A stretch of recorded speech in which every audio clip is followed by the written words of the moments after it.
You're watching Leafs Morning Take with host Nick Alberga and former NHLer Jay Rosehill. The show starts now.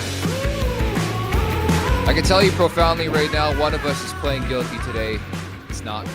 Nick Alberga, Jay Rosehill, the Friday edition of Leafs Morning Take, and Rosie's coming off the, the Flames Alumni Golf Tournament yesterday? Yes, it was a raging success. I almost missed my own show. Let's not talk about it. What do you call a success in the golf world? Oh, good weather, good people, throwing darts, sinking putts, all that stuff. You had fun. How'd you shoot? Not bad, actually. We played all right, but I think threw my back out coaching lacrosse, if you can believe it. Tell me you're old without telling me you're getting old.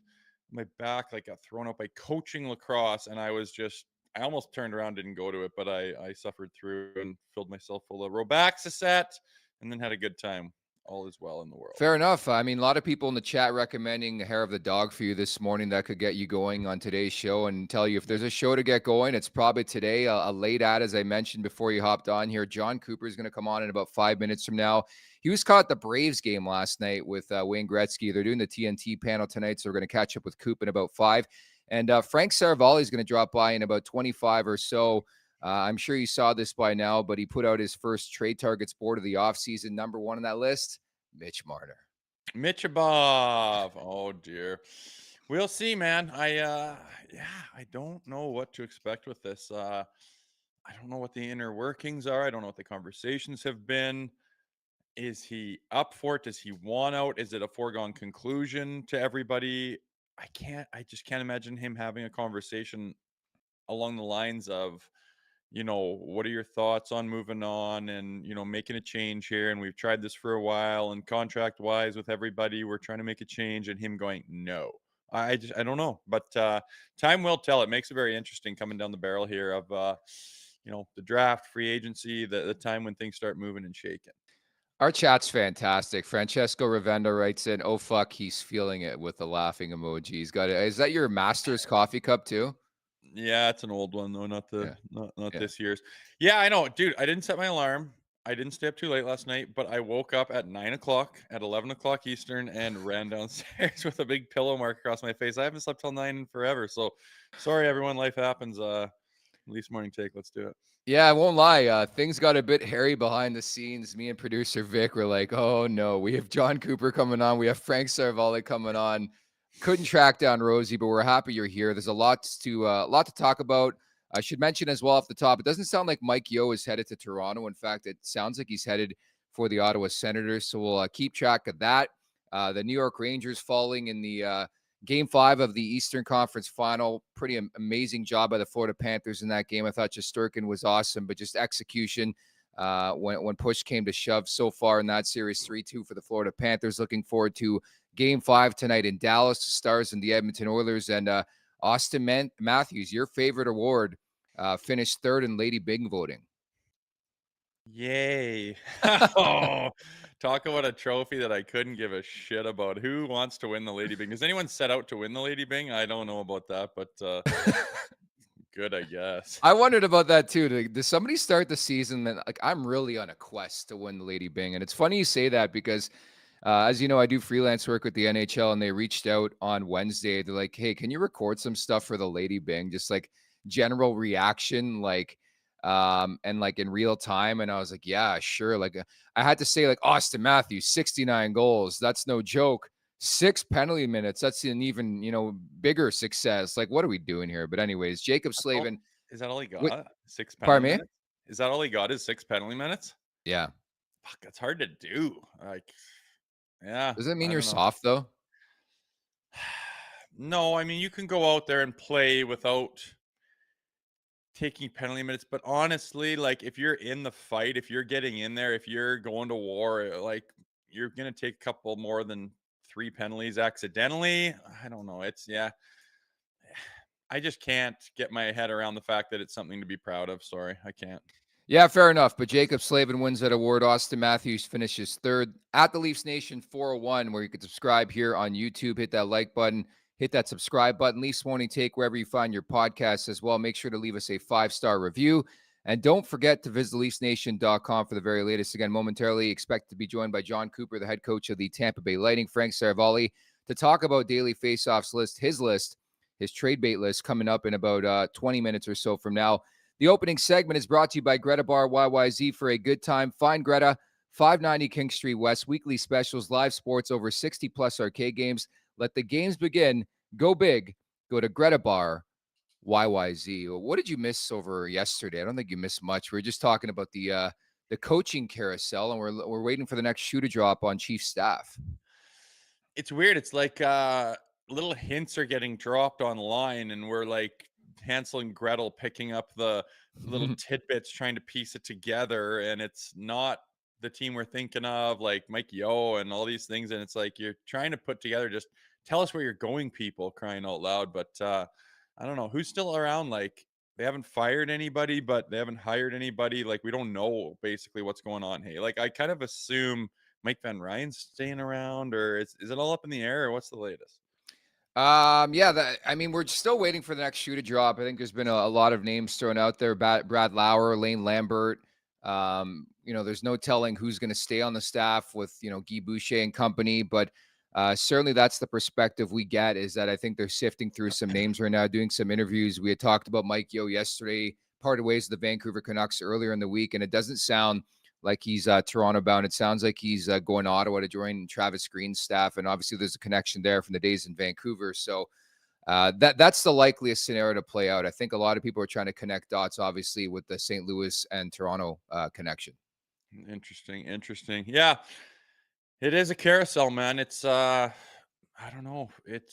You look around the league and see teams make changes and then have drastic results. I understand why it happens, but if you're a coach, I don't think you love the idea that, at the drop of a pin, guys are on a carousel, guys are getting canned, guys are having shorter tenures than ever. I mean, you look back to some pretty, you got to go back a little ways, but like, guys were staples of teams for quite a few years.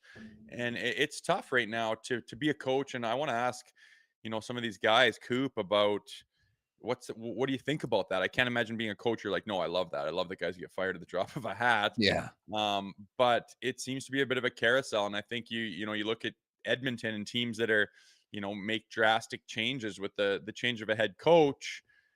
I think people around the league, it's a copycat league. And you look at that and say, well, the easiest thing for us to do is to make a new change at coaching as well. And, salary cap and contracts and stuff, it's tough to move things around. We're in a jam right now with Mitch Marner and certain players, but if you change the coach, it makes a big change. It'd be interesting to see what that's all about.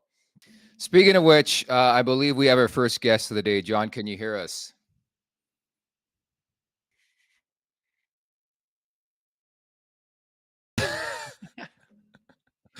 How you been? We can hear you. Do you want to try connect you one more time? It's kind of laggy. Are you in a good Wi-Fi spot? Are you in the atrium of a? I'm in the atrium of a fairly posh hotel in Atlanta, Georgia. Bougie. Bougie. All right, well, That's we'll try a good this word. anyway. Well, you're live, John. Thanks for joining us. What's up, boys? How's delay. Toronto? Not too much. Thank you for doing this once again. Saw you at the Braves game last night. How'd that go? Wow, what a ballpark! That might be the nicest setup I've seen in a baseball game. It was sick, and like all the stuff they have around it, like the restaurants and bars and stores. It's an event. I see why the Braves are like super popular. It's pretty cool. Nice. You're catching up on some stuff. Who'd you go you went to that with Wayno or what? Yeah, it was a few of the boys. Yeah, Biz came, Wayne's son, my son, and when you go with Wayne, it's the class is always first. So it's always good to ride his coattails anywhere he goes. It was pretty cool. So I guess we're going to see you on the TNT panel tonight. What can we expect here? you know what? Expect the unexpected. They're like the kings of not telling you like what's going to go on or how it's going to go, and then you show up there, and I think that's part of the reason it does well. They kind of, you know, a lot of it's off the cuff, and so you got to be ready. Don't get me wrong, they do a ton of planning. All that stuff goes into it. Liam McHugh does a heck of a job kind of orchestrating and directing everybody in what to do, but I'm sure they'll have something set up for me that I'm going to have to navigate my way around. Well, John, tell us, we've been talking coaching lately. It's kind of a carousel right now. It's an era of swapping coaches out to try to make changes. What's your thoughts on that? Do you think it puts coaches kind of on the hot seat? They don't have a fair amount of time to get things done or to make the changes or implement the plans they want. What's your thought process on the carousel of coaches in the NHL right now? Yeah, it's it's unfortunate, is what it is. It's different from the seat I'm sitting in because I've been extremely lucky in the situation I've been in to be able to be with a team for as long as I have. A lot of these guys I've grown up with now in the league, I call, they're colleagues, but many of them are friends, and so it's tough to see at times. I think in the era of social media has probably influenced some things at times, in the sense, I fully understand like professional sports and the passion fans have, and you know what, we're in the business of winning, and so when you don't do that, the fans understandably get upset, and so there's that balance between, as an organization, of going in a direction and also trying to satisfy a fan base that is passionate. And that's what's great about hockey, is we have phenomenal passionate fans, and that's why buildings are so much fun to go in and to play and coach in and coach against. But there is some residual shrapnel that comes with it, and sometimes it's a coach losing his job, and so it's always tough. I wish guys could stick with their guys a little bit longer, but I also get today it's just everything happens so much faster today, and I don't have the answer.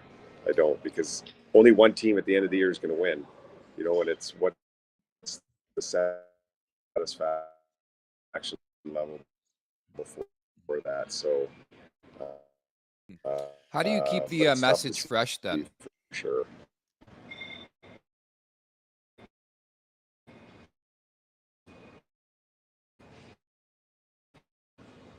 I'm not sure we have him anymore. Johnny, still there? Okay, we'll try to reconnect here. Obviously having a bit of technical issues, but it's a pretty concise answer when you think about it, obviously, with all the coaching changes, right, John?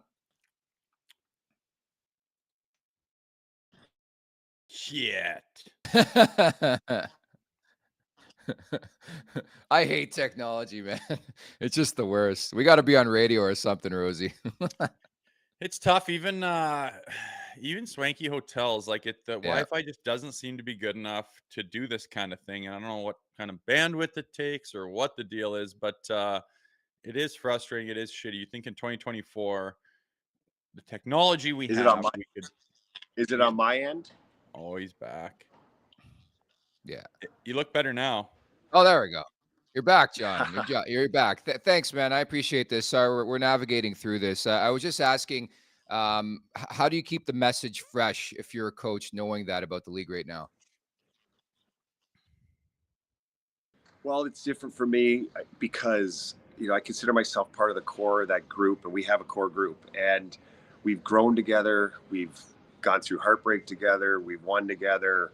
And I think my relationship with some of these guys might be a little different than a brand new coach coming in. There's a little bit more understanding of where we're going. But I do think there's a belief. There's a belief in the players and the coach, and there's a belief in the coach and the players. And when you kind of got that trust, it it's built over time. It's probably made it a little different for me than for some coaches, that are coming in for the first time. John, speaking of coming in for the first time, I mean, I was on that Marlies team that you guys beat to win the Calder Cup in the American Hockey League. You guys were a joke. It was like playing shorthanded the whole time. You had that group absolutely flying. I thought I wasn't with that team the whole year, but they were quite good going through the playoffs with them. They knew what they were doing. They were well coached by Dallas Aikens, but we got to the finals against you guys and it was a joke. And that got you your start. If you could go back, what were the things that made that happen? Obviously, you've implemented them at the NHL level. What advice would you give to a young coach coming into the league who's trying to make his mark? Well, that was an interesting time. That was like lightning in a bottle with a team because we had, and you know how it is, like you in the American League, you need that veteran guy that still wants to win, that is a great team guy and willing to usher in the new blood. And that new blood with that team was like Anze Platt, Tyler Johnson, Radko Gudas, Richard Panik, Alex Killorn. And then we were blessed with, some, PC Labrie and Mike Angelidis and Mike Koska. And we just had that blend. So that's what made that group special. And it was very much, I think the Marley group was somewhat similar to that. But that was a big thing in giving me my start, because when we went to the NHL, we all went together. Yeah. And so I was really fortunate in the timing. I remember after we won the Calder Cup that year, I got interviewed by 2 NHL teams, and I eventually didn't get those jobs, obviously, but it was probably the best thing that ever happened to me, because I think if I get those jobs, who knows where I end up. So I think timing was really on my side, because the next year I coached one more year in the American League, and that'd been 3 years. And then I thought, you know what, now I'm probably ready. Whereas the year before, I probably wouldn't have been as ready. And so the timing really worked out for me in that scenario. But luck's got to be on your side a little bit, right, too. And I was really fortunate to have that team. And so great teams make average coaches look good, and that's what they did for me. Right. I would say you've done pretty damn good, John. Before we let you go, we are a Leafs show. Obviously, there's been a lot of turnover in this division. Craig Berube lands in Toronto. What'd you make of that? Funny, I talked to Craig not yesterday, the day before. We talked about the whole process. I have a solid friendship with him. I hate when these guys come into our division and I'm buddies with them. So, but I think he's a hell of a coach. I think he gets the best out of his players. I think, honestly, I thought Sheldon Keefe did a heck of a job there. We played him the last 2 years in the playoffs, and they were a hard. But Craig will be a different voice for them, and I'm not sure what he's doing quite yet with his assistants, but he's an honest coach. And if fans of the team want to get the most out of their players and have them, I know the way he's going to play, and it's going to be hard to play against. But the one thing he'll make sure he gets out of the guys is an honest effort, and that's what Craig does.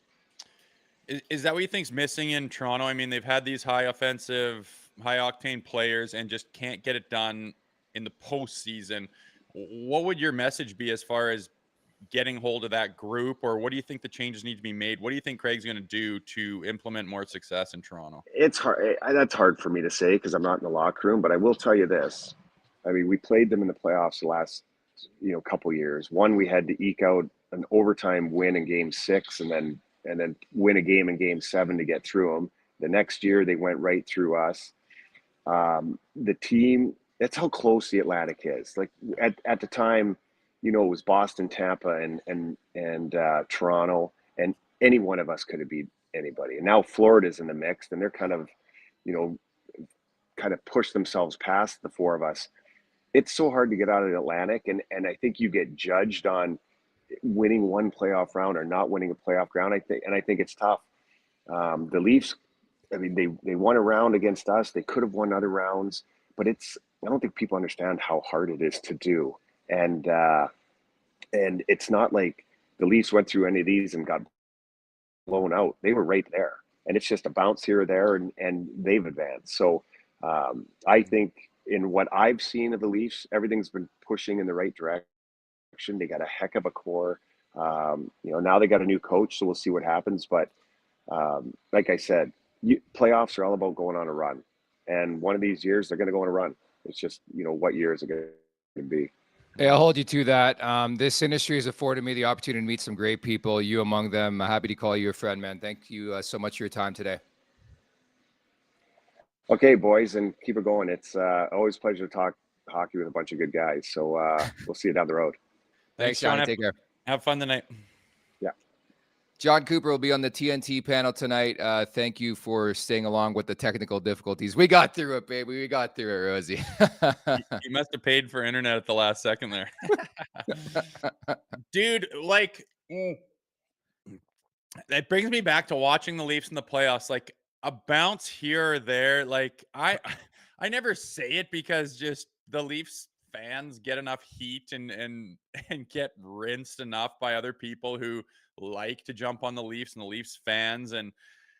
But honestly, man, that's well said. The Atlantic is so goddamn tough, and a bounce here or there in the playoffs. I mean, honestly, that's why when I see like the predictions for the who's taking a step forward, who's taking a step back and stuff, and I see the Leafs taking, some people view them as taking a step back right now. I'm like, dude, they're right there. Like, this coaching change, I'm not saying it absolutely will, but it could make a drastic difference to this group. And they are right there. A bounce here, they're like, picture watching the playoff games, dude. And it's like a post here and a save there. And it's just like, it is, the margins are thin, man. And they are right there. And if they get, like John says, like, he's not dumb. God, he's one of the smartest men in hockey. He has been for a decade now. And I agree with him, man. They're right there. A bounce here or there is the difference. The margins are very thin, and just listening to him say that and watching them play in the playoffs, it's like, fuck. I'm sticking to the fact that they are close and that this coaching change could bring a drastic difference next year. I was just trying to figure out who had a bigger night, you or Jon Cooper. I mean, he was in Atlanta, you were in Calgary, so I'd probably side with him. Yeah, right. Hotlanta. Yeah, it's pretty sweet down there. Fuck. Damn. I've heard some amazing things about Atlanta. I've heard some amazing things. Like, Anthony Stewart played there. He's like, man, there was something every night of the week there. Depends what you're looking for, but that whole border. I mean, I went and landed in North Carolina, played some golf there, drove down, got to go see Augusta and everything. And you drive through South Carolina, Georgia. That whole part of the United States is friggin' amazing, dude. Good people. Oh yeah, I know. I'm kind of jealous. I feel like he's in the clubhouse of a nice golf course right now, and he's going to play 18 with Wayne, and he's just pretending like he's in a hotel room right now. I'm jealous of him no matter what he's doing. Yeah, he's in Atlanta, so he's doing the TNT panel tonight. Obviously, he's really good friends with Gretzky.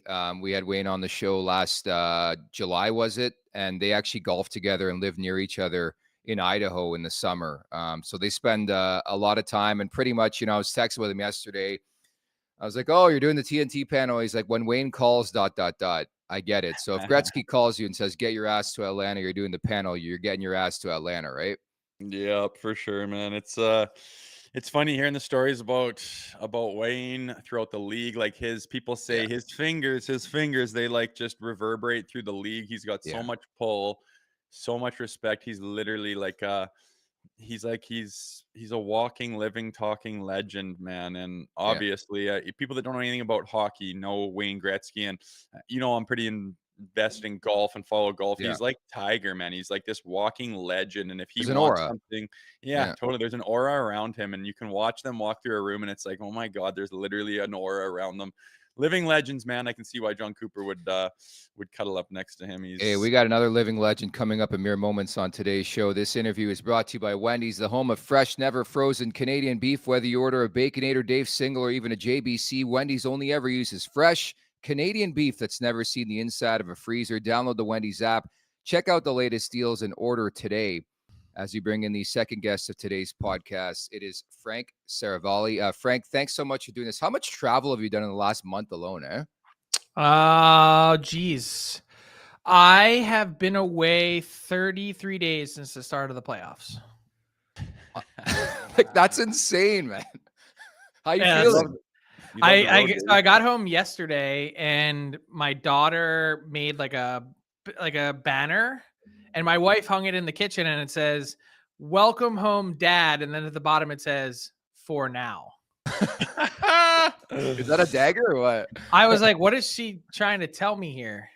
So anyway, hey, such is life in the playoffs. It's a privilege to be out there covering it. And it's just when you get to this round and obviously into the next one, we are 30 days from today from the opening of free agency. Wow. And 28 days from the draft. I mean, it's pure offseason mode, except for those 4 teams playing.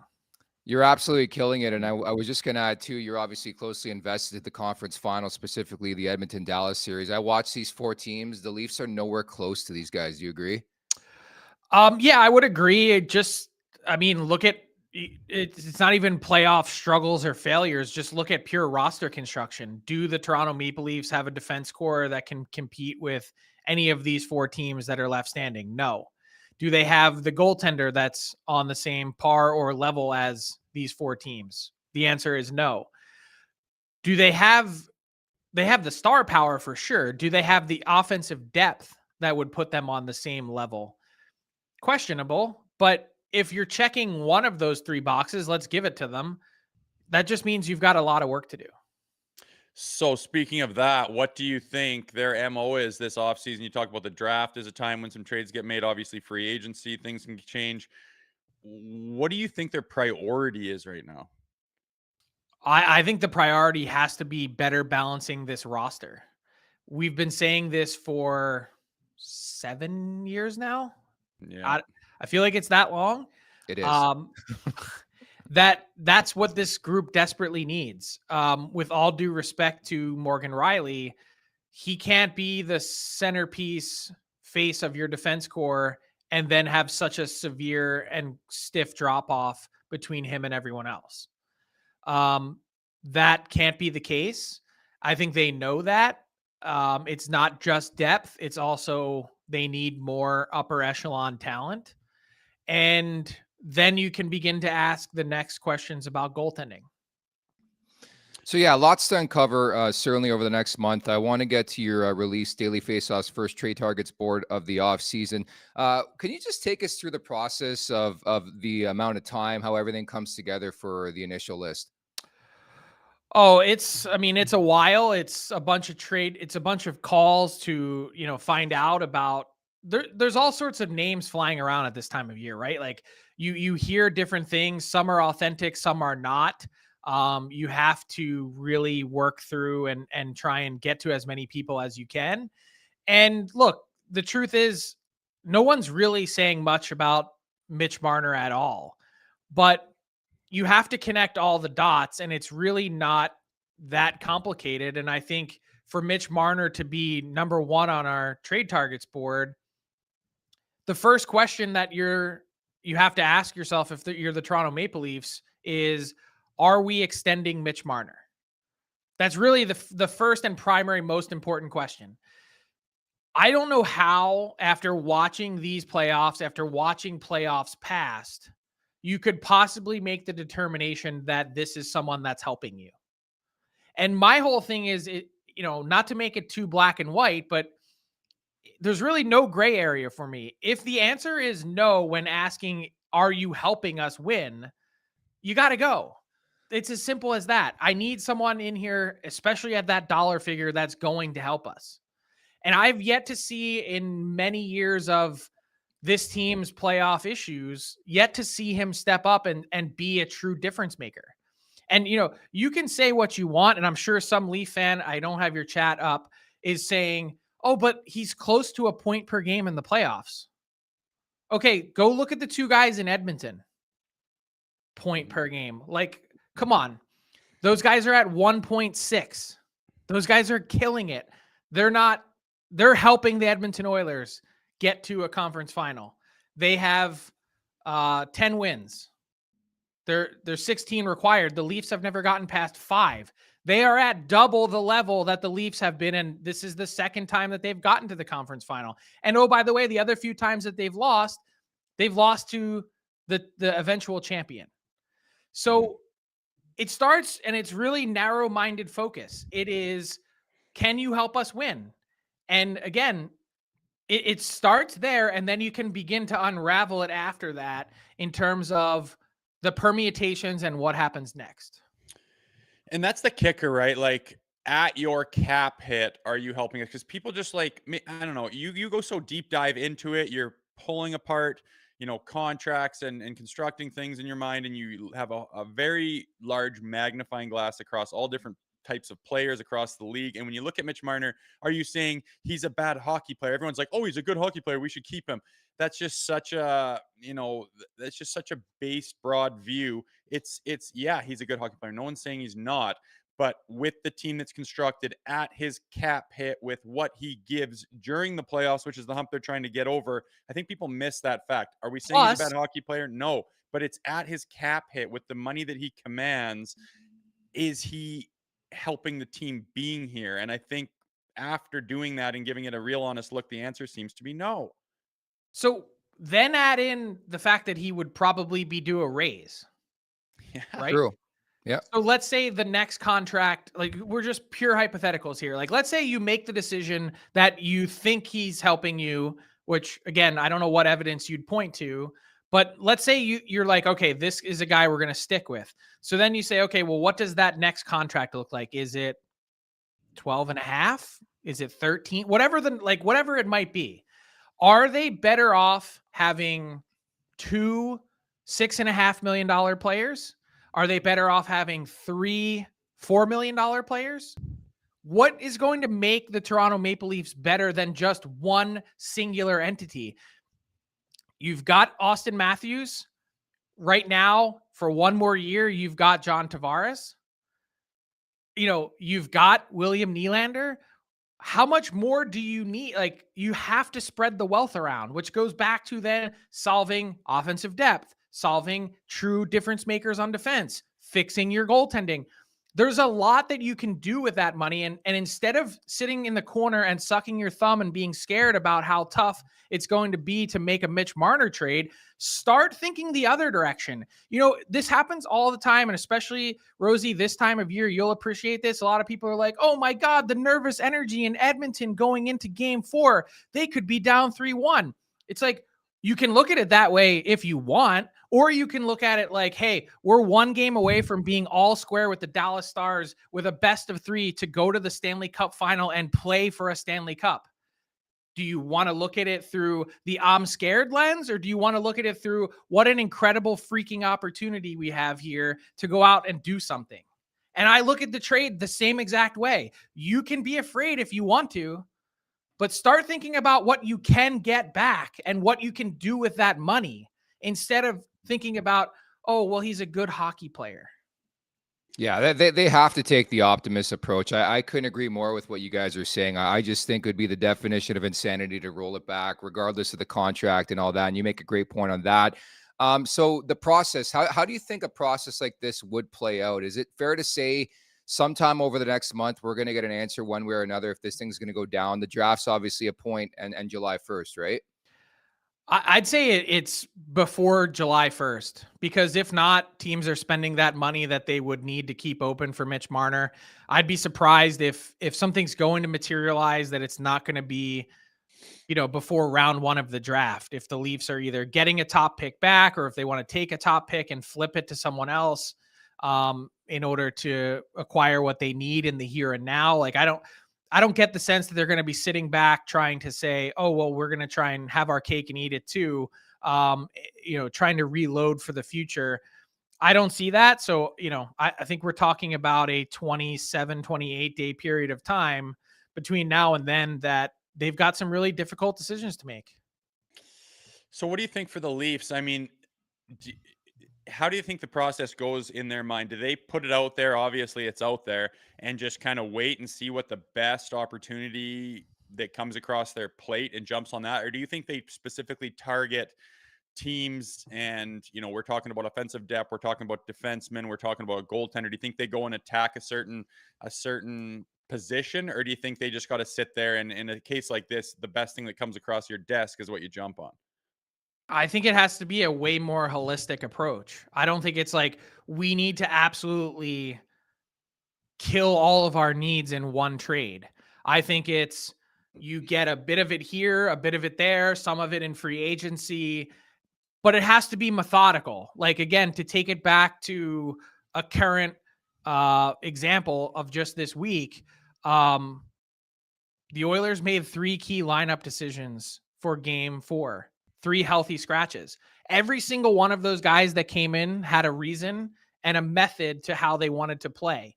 The Leafs need to have a game plan, which I'm sure Brad Treliving and his staff do, of here are our 3 priorities or objectives. This is them in order.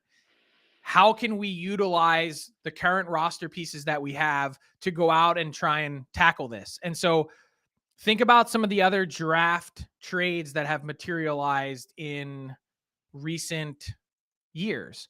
Like, I look at the Montreal Canadiens. They trade a first round pick or get a first round pick in place for a player, then move that first round pick to get Kirby Dach. Like, there's always machinations in place where it's like, hey, you take here, give there, and you have to be able to plot like 4 steps down the line, which some managers and staffs are more equipped to do that and others aren't. So it's also like there's a game to it, working multiple lines at one time. And I think Brad Treliving is eminently capable of doing that. It's a matter of beginning those conversations and making tough calls. Creativity, I think, is the name of the game in this type of scenario, and we know Treliving, again, as you mentioned, is capable of that. Looking, and again, regardless of how you feel about the trade, the Florida and Calgary one was quite a complex one. Do you get the sense that any teams have reached out or made it be known? Like, I'm trying to ballpark. We're trying to figure out who could potentially be involved in a deal like this. Look, I'm sure there's been no shortage of teams that have called and said, hey, if you're moving Mitch Marner, give me a ring. And I'm sure Brad Treliving's jotting those names down in his notebook and is filing it away. I think, to my knowledge, there hasn't been any conversation or, I guess conversation is the right way to frame it, between the Leafs and Mitch Marner's camp. I think they're all still trying to get their ducks in a row. I think the Marner camp is probably spending a bit of time looking at what the market might look like, where it makes sense. If that call were to come in, no one's going to be blindsided. I mean, everyone's seen the coverage. And that's the other part of this, that there is a full no move in place. And I wonder if, at a moment in time when the Leafs got tied up with Kyle Dubas and Brad Treliving this time last year, that they didn't let a big opportunity slip away before that full no move, no trade kicked in. Yeah, hindsight's 2020. What if you had, in a perfect world, what do you think a return for Mitch Marner would look like, and what do you think they would what do you think would be the most important place to shore up? Goaltending, D, depth scoring, we've talked about. What do you think would be the best help for the Leafs at this point in time? I'd start by trying to get the best defenseman I can get my hands on. It's this time of year, man. You're looking at all the teams that are getting it done and that are still playing, and they seem to have that in spades. And they've got multiple of them. Like, you've got Miro Heiskanen in Dallas, but hey, look at the work that Thomas Harley and Esa Lindell have done this year.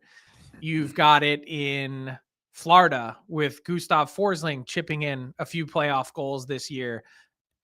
Oliver Ekman-Larsson has had his moments, but then, oh, by the way, there's Ekblad and Montour.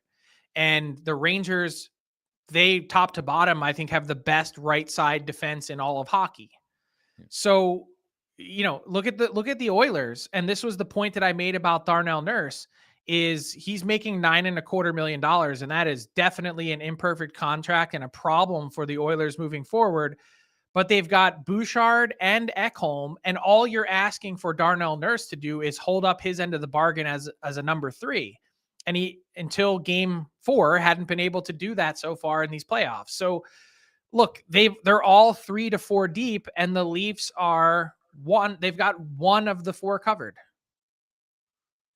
Is that unfair? Am I being too harsh? No, that's bang on. I think this team has so much work to do. That's the thing. Like, they're not even close, in my opinion. That's why I was stunned when I heard John Tavares talking about at the end of the year, like, we're close to what?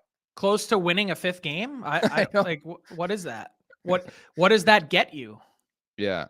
No other market is True. content going into, like, no matter what happens this round, the Oilers are going to feel like this year is a failure. They're not going to sit back and be like, well, we made it to the conference final. That's nice. Yeah.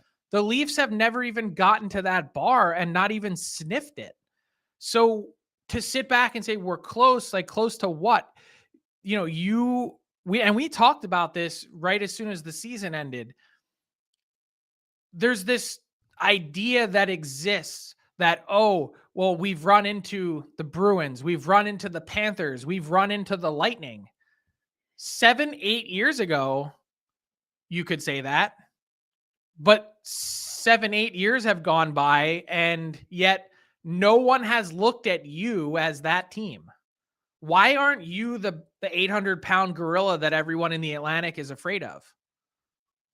That's on you. They're trying to get there. I know. Sometimes I look and I'm like, fuck, a bounce here and there, and they get hot. And then sometimes Losers I look mentality. I know. Yes. And the Leafs have been losers for a long time. The margins are thin. You got to admit, the margins are thin in the playoffs, especially in the Atlantic, blah, blah, blah. If they tweak something, if they make this Marner move and they tweak something, they get a stud goalie, they get a couple and they get this new mentality of this new coach. Possible. Do you think a lot could change overnight, or do you still think they are miles away? Well, right now they are, but that's because they have the same roster that they had 3 weeks ago.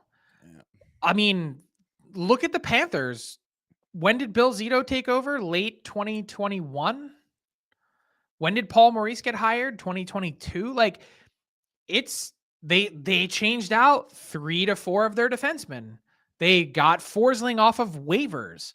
They, like, think of the different machinations that have been in play that have drastically, look at the Canucks. 1 year period of time, they made 9 trades. The Canucks advanced further than the Leafs this year and have won more games in a sort of, hey, we don't have any expectations year than the Leafs have at any point in the Austin Matthews era. So it's entirely possible. And I'm buoyant and I would say bullish on the actual, like, core, some of the core pieces that the Leafs have. But that said, if you're going to continue to smash your head against the cinder block wall, trying to make the same improper balance be balanced, you're never going to get there. You actually have to rip the Band-Aid off and take one of those guys, and it's not even body on the tarmac because it's way more valuable than that. This is taking a true good piece and maximizing your return. Very well said. You talk about close, Frank. We can sniff the offseason. Hang in there, buddy. Thanks for doing this. See you guys. Take care. Thanks, That's Frank Seravalli. Excellent stuff. Head on over to dailyfaceoff.com. The initial trade targets list for Daily Faceoff, and Frank putting out a list of 20 names to monitor. Mitch Marner, number 1, Rosie, on that list. Can't wait to see what happens here. Numero uno. Yeah, I don't know, man. Like that's well said. You know, the Vancouver Canucks did what they did and made all their trade, and they had no expectations. It's just Leafland. Is its own amusement park, and we're all caught up in it. But the thing is, as much as, you know, you got to agree with what he says, and he doesn't say anything that he's not reinventing the wheel. He's just being honest. And oftentimes it's things people don't want to hear. But I mean, with this Mitch Marner trade could change that. With the new coach, it could be a completely different team. And like, when you're in a locker room, man, it can be a certain way. It can be stagnant, but it doesn't take a lot to have a whole different outlook on life. And yeah, the coach is the biggest way to do that. But, you know, you open up Mitch Marner's, you know, contract and cap hit and what that could do. And I know I don't like to look too far ahead, but like John Tavares, when that $11 million opens up, and maybe he sticks around, maybe he doesn't, but it certainly isn't going to be 11 million. You could put a facelift on this thing, and in a serious way. And I think they're finally serious about putting together and going in a direction that I think everyone who follows this team knows they need to go in. And it is not getting more superstars on Nice. $12, $13 million contracts. It's, you want to play like the teams that play deep in the playoffs. It's time to go and get that. And I know I'm hopeful that they're in that, they're headed that direction right now. It is time for the Great Clips Inbox Question of the Week. With more than 4,400 hair salons throughout the United States and Canada, Great Clips is the world's largest hair salon brand and official hair salon of the NHL. Salons are locally owned and operated and open 7 days a week. Your time is valuable. Use the Great Clips check-in app, see the wait time, check in on your phone, and get your haircut when you want. Peruse in the chat. Somebody asked about John Shannon's comments yesterday about the Leafs maybe instead of trading Mitch Marner, they attempt to trade Morgan Riley. Would you get along on board with that? Well, depends on what it looks like, but we're talking about, the back end and talking about the back end of the teams that are playing right now. And it's like, good Lord, like there are some serious difference makers, some serious studs. And Morgan Riley is just always kind of, because they're so lean on the back end, he's just always been this, always Morgan Riley. But you step back, I mean, he didn't, I mean, if it makes sense, man, if it makes sense, I'm up for doing almost anything. There's no one that's really untouchable. Obviously, Matthews has got the franchise tag on him, and yeah, I wouldn't you can't mess with him, but anyone else is on the table, man. When you've had cracks and cracks and cracks at it and it's not happening, just by definition, I don't think anyone is unmovable. And um I know Morgan Riley's kind of back there on his own in lots of ways, and you need other guys to step up, but he's certainly not untouchable, and he's not like this untouchable difference maker that is just made a case for himself to be untouchable. Sorry, he's not at that level. Yeah, never say never. I think it would be a difficult deal to make, for a variety of reasons. Among them, he's got 6 years left at $7.5 million. But I think, to your point, I would love to see Morgan Riley play hockey with people around him that are slotted in the right positions, with the due respect to what they have on the back end, specifically to finish off the season this year. He has no help. And I think Riley has shown flashes where he can be a legit number one defenseman. Last year's postseason, he was incredible. So, again, I've been in the team trade Marner camp for a long, long time. I think the moment you trade a Morgan Riley is the moment you're looking for a Morgan Riley. I just think I would be so hesitant in this league specifically to trade one or two defensemen. I don't know. He's probably better served as a number two right now in this league. So that's probably my stance on it. Unless you're blown away with an offer and you have some contingency plans in place, and I'm just not doing it.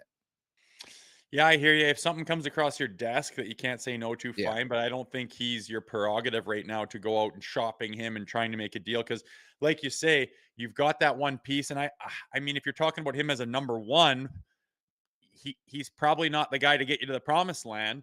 Yeah. But you unload him, and all of a sudden you're as lean as you've ever been on the back end, and you're like, I think you're already trying to add to the D. So to start deleting pieces, I think you're going in the wrong direction. I would agree. You put him in the right position, like a third guy, and get a couple studs in front of him. Then all of a sudden you can see him operate, at the pace that he's supposed to, or his expectations should be. And right now the load's probably been too heavy on him, and to ask him to be a number one. And again, he's at 7, he's not at 10. Yeah. So I think that makes sense. You're trying to bolster that D end. You're not trying to delete the pieces you already have. Well, put it this way. How many partners has Morgan Riley had in like 10 years in the league? Like, it's insane. I think his best partner was Ron Hainsey, but every year, every 6 months, they change it up. And you look at some of the best defensemen in the world, just have consistent partner year after year after year. And it's a bit different here with Morgan Riley. So I know he had a tough playoff. I know he had a tough year, but I still give him the benefit of the doubt. And that's probably the one guy I wouldn't look to move right now. But if it's not Marner, it's got to be somebody, and I guess Morgan Riley would be on that list. But don't forget, he's got the full no movement clause as well. For more information, check out greatclips.com. Great Clips, it's going to be great. It's time for the last call, brought to you by Bet365. Open an account with Bet365 today and bet on a huge range of markets. So whatever the sport, whatever the moment, it's never ordinary at Bet365. It's Game 5 of the Western Conference Final. Rosie, Dallas hosting Edmonton, all square at 2. Who do you like tonight? It's tough this time of year, man. It's the margins are thin. We were saying that a lot lately, but when there's 4 teams left, 2 left in the West, and they're facing each other, it could honestly go either way. I've been sprinkling some money on a tie lately, and usually get plus 300 plus at that. The games are tight. The goals are hard to come by. I like the under in the playoffs. It just seems like no one's breaking out and just destroying it. It's happened a couple of times, but they're usually those tight little games, and couple of goals, 3 goals sometimes is enough to get it done. It's tight, and they're really good teams, and it could go either way. So I lean towards those type of things right now on keeping it close, keeping it low scoring. Yeah, so the odds suggest it's going to hit the over 5.5, but I'm with you. I like the under at even money here in Game 5, so that would be 5.5. And I like Dallas. I know they're the favorite, -130. I think they take care of business. I would go back to the well of Jason Robertson shot prop. I think you would know this better than most people. Maybe back to your junior days, but like when you're hot, you're hot. You're feeling it. Robertson's feeling good about life. Got a hattie a couple games ago. He's shooting the puck with authority now. So I like that shot prop over 2.5, man. Anything cooking for the weekend? Yeah, we hammered that last time. I liked Yeah. that. That is a trend, man. When you're hot, you're hot. And this time of year, when guys get it, it just seems to sink in. There's not a lot of noise around you. There's only 4 teams left. You're one of the studs that's feeling it right now. I like that. Hey, they're on the nationgear.ca, by the way. Nationgear.ca, you can buy these Leafs Morning Take coffee cups. Oh, get me one in my hands, man. I'm We're going to looking get like you a bum out here with sunset mugs and stuff. I mean, we're better than this, Nick. We are, but Wake we up. got Jon Cooper on today's show. Yeah, we are better than that. We got Frank Seravalli on today's show. So nationgear.ca, where you can get your Leafs Morning Take coffee mugs right now. Rosie will get you some. Excellent job, bud. I know you played through adversity today, we'll say, but you showed up, I guess, a couple minutes late, but it's okay. We got through it, and you brought your A game today, man. What a way to wake up to realize you got Jon Cooper in 45 seconds. What was your initial reaction? You saw the chat. You're like, wait, what?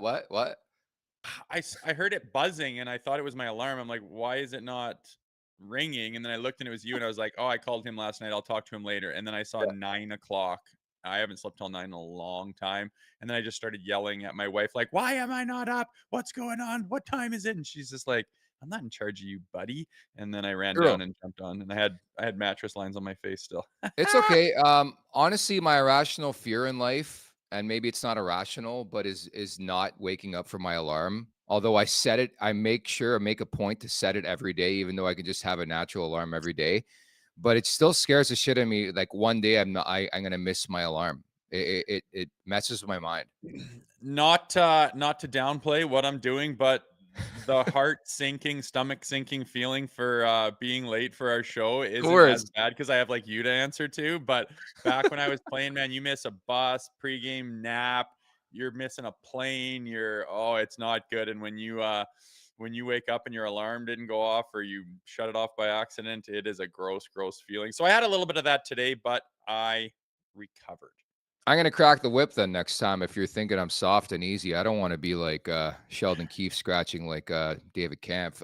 Tammy writes in the wrap. She sends us a couple bucks. Papa bless you for the Leafs Nation mugs. So Tammy's all over the Leafs Morning Take mugs. She's going to buy them right now at nationgear.ca. So that's going to do it for another week of Leafs Morning Take. Next time we talk, it's going to be the month of June, Rosie.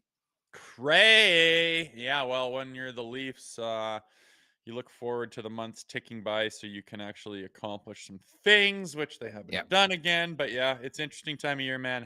The majority of the league is looking at completely off ice things, and there's still a couple teams playing for Lord Stanley, which I saw yesterday, by the way. The Stanley Cup was at the Flames alumni thing, and all those old Flames that won back in '89 were there for their 35th anniversary. Kind of cool. It's always neat seeing Lord Stanley, man. That thing still gives me a little bit of chillies. You know what gives me chillies is the fact that you never played for the Calgary Flames, but you're going to their alumni tournaments. Dude, that's what I said. And they're like, no, fuck dude. Are you there? Their alumni is the biggest in the league. They have people from everywhere. I told that too to Tim Hunter, who I wasn't even all that fond or you hated the guy. Of. Let's be honest here. Let's go. I didn't hate him. He was kind of he just gave me the willies sometimes when he was my coach. But talked to him outside of it, and he's big time on the Flames alumni, and said, why are you not on it? And I was like, Timmy, I didn't play for the Flames. He's like, you played in the show, you grew up in Olds, you live in Olds now, you work in Calgary. Like, are you kidding me? Get on there. And I did, and they do some amazing things, and it's all for good charity, man. Yesterday they raised tens upon tens upon tens of thousands of dollars for CP Bikes, where they make kids with disabilities bikes so they can be mobile and get around on their own. And this kid like wrote a song and came up and talked about his bike. It was pretty awesome. That's great. It's Thank you. hilarious that you get invited to Flames alumni tournaments, but not a team you played for in the Maple Leafs. I doubt you even get invited to Philadelphia alumni tournaments. So great to see. He is not a former Calgary Flame. He did miss a show for a Flames alumni golf tournament, but we're going to hold you accountable on this show. Great stuff. We'll talk Monday, bud. I made it on Friday, buddy. We're good. I thought you were going to say you made it on time, because no, you didn't. You absolutely didn't make it on time. You were a couple minutes late, but it's okay. We got through it. So we got Vic for, baby. Just hit that, add a couple minutes to that waiter, the YouTube chat will wait. We got good fans. Exactly. Everybody in the chat, you guys are great. Again, go get those coffee mugs right now, nationgear.ca, at the Leafs Nation 401. Hit that subscribe button, hit that like button, Leafs Morning Take, wherever you find your podcast. Make sure to leave us a 5-star review. Don't forget to visit theleafsnation.com. And again, thank you to our two great guests today, Jon Cooper, the head coach of the Tampa Bay Lightning, and Frank Seravalli, the NHL Insider. Many thanks to producer Vic. For Jay Rosehill, I'm Nick Alberga. We'll talk on Monday. Take care. Make sure to check out more of our content right here on the Leafs Nation YouTube page. We got long-form interviews. We got clips. We got epic rants by Jay Rosehill. We simply have it all. And don't forget, you can find out much more at theleafsnation.com. Thanks so much for watching.